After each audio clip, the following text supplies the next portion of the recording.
حسد والی آوازیں ہمیشہ گرم ترین لہجوں میں رہتی ہیں۔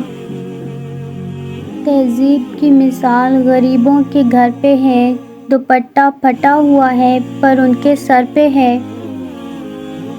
اے اللہ مجھے آنے والے بہترین دن عطا فرما اور میرے نصیب میں ایسا لکھ دے جس سے میرا دل خوش ہو، مجھے ذہنی سکون عطا کر اور میرے معاملات کو آسان کر دے، آمین ثم آمین۔ کسی کے پاس بہت کچھ ہے خدا کا دیا ہوا، کسی کے پاس سوائے خدا کے کچھ بھی نہیں۔ سارے جذبوں سے معتبر ہے اداس آنکھوں سے مسکرانا۔ آج دیکھوں تو سہی تیرے کان میں کیا ہے، میری بات تیرے دماغ تک پہنچتی کیوں نہیں؟ امید اچھی رکھو لیکن تیاری برے حالات کے حساب سے کرو۔ میری ہر خوشی پریشاں، میری ہر نگاہ پیاسی، کبھی کاش تو بھی دیکھے میرا غم میری اداسی۔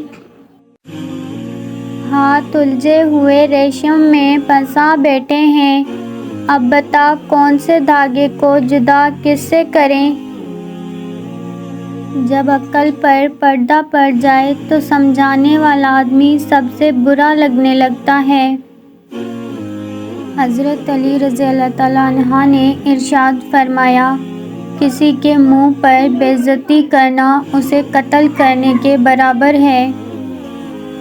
کسی پر دوسری مرتبہ اعتبار کرنا اسے بندوق تھمانے جیسا ہے کہ لے دوبارہ کوشش کر لے، پہلے والی گولی مس ہو گئی تھی۔ برباد کرنے میں بھی انہی کا ہاتھ ہوتا ہے، گلے لگا کے جو کہتے ہیں ہمیشہ خوش رہو۔ کچھ لوگ باہر سے تو فرشتے نظر آتے ہیں لیکن حقیقت میں وہ اندر سے ایسے ہوتے ہیں۔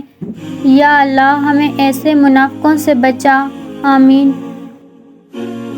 اے خدا تو نے جو سوچا اس پہ ملال نہیں، قبول ہے تیرا ہر ایک فیصلہ، تیرے فیصلوں پر سوال نہیں۔ ہمارے منتظر ٹھہرو یا ہم کو الوداع کہہ دو، ہمیں اب فرق ہی کب ہے تیرے ہونے نہ ہونے سے۔ ماضی آپ کا دروازہ کھٹکھٹائے تو ہرگز نہ کھولیں، کیونکہ ماضی کے پاس آپ کو دینے کے لیے ماضی کے سوا کچھ نہیں ہوتا۔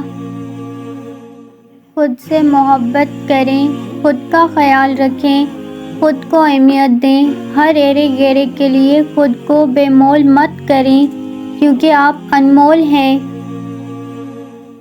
خاموشی کبھی کبھی بہت تفصیل سے جواب دیتی ہے۔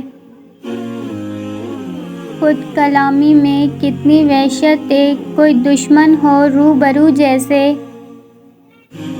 جب سسکیاں کوئی نہیں سنتا تب کہکے لگانے پڑتے ہیں۔ تم جو ہوتے کبھی ساتھ نبھانے والے، محبتوں میں ہمارا قصہ مثال ہوتا۔ جو شخص روکھی سوکھی کھا کر بھی مطمئن رہتا ہے وہ سب سے زیادہ دولت مند ہے، کیونکہ اطمینان فطرت کی سب سے بڑی دولت ہے۔ احتیاط بہت ضروری ہے، چاہے آپ سڑک پار کر رہے ہوں یا اپنی حد